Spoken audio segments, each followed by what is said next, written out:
Hello again, and welcome to another figure reveal video from the 3D Printing Doctor Who project. This time around we've got another rebuild of an old figure. It's number 10, the Exxilon Root from the 1974 classic John Pertwee story Death to the Daleks. I built the original version back in 2018 when I was first starting out on this project, and like a lot of my early work, it wasn't really designed with resin printers in mind, or anywhere near the same amount of screen accuracy as the sort of figures I'm releasing these days.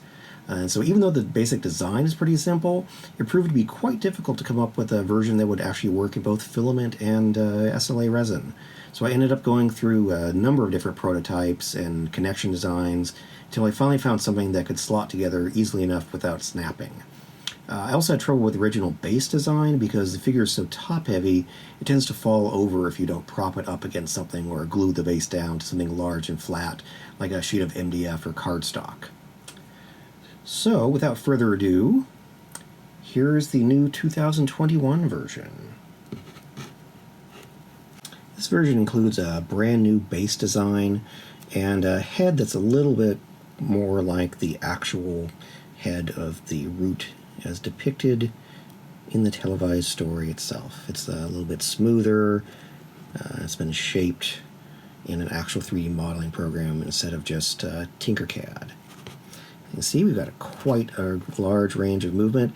I can't actually move the camera back far enough to show you it. It's set it all the way up, but it can reach quite tall, or it can curve around.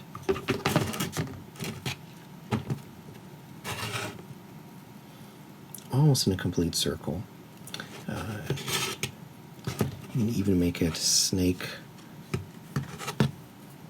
on the ground, just depending on which way you twist the tubes.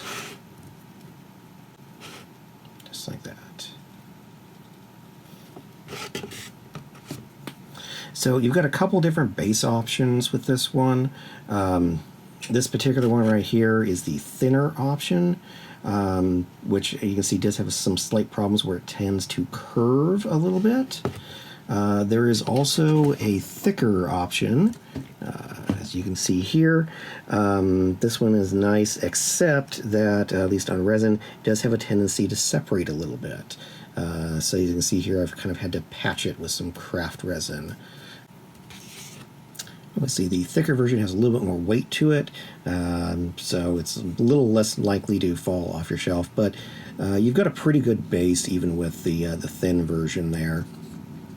And one thing I do want to mention about this is that the plug on this, if you're doing the resin printed version, you will need to use some flexible craft resin. The stuff I generally use is this Tech Tenacious. It's pretty expensive stuff. It costs about $65 a bottle, and that's in US dollars. But the good thing is you don't have to use that much of it. Only about 20% by volume will give you just enough flexibility that the parts, these tiny little thin connector parts here, will bend rather than break. So you can see I can just barely bend it, which is just enough to get it into the hole. Now, on this particular one, I've got 4 linking segments. I mean, technically you can do as many segments as you want. Really, I think it probably looks better with only 3 if you're looking for something that'll fit on a regular size shelf. But basically, you just link the parts together and just insert it into the base there. Same goes for the head. You can see a little bit more detail there.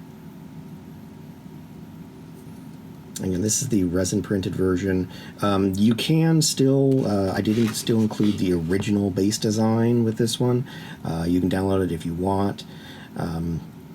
You know, that one fits flat on a regular resin printing surface, but I did make sure that this one will fit as well.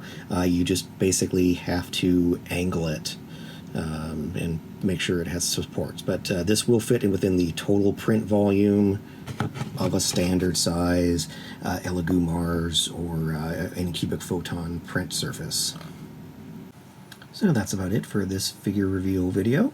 As always, remember that you can download this and over 100 other figures on the 3D Printing Doctor Who website, available in the link above.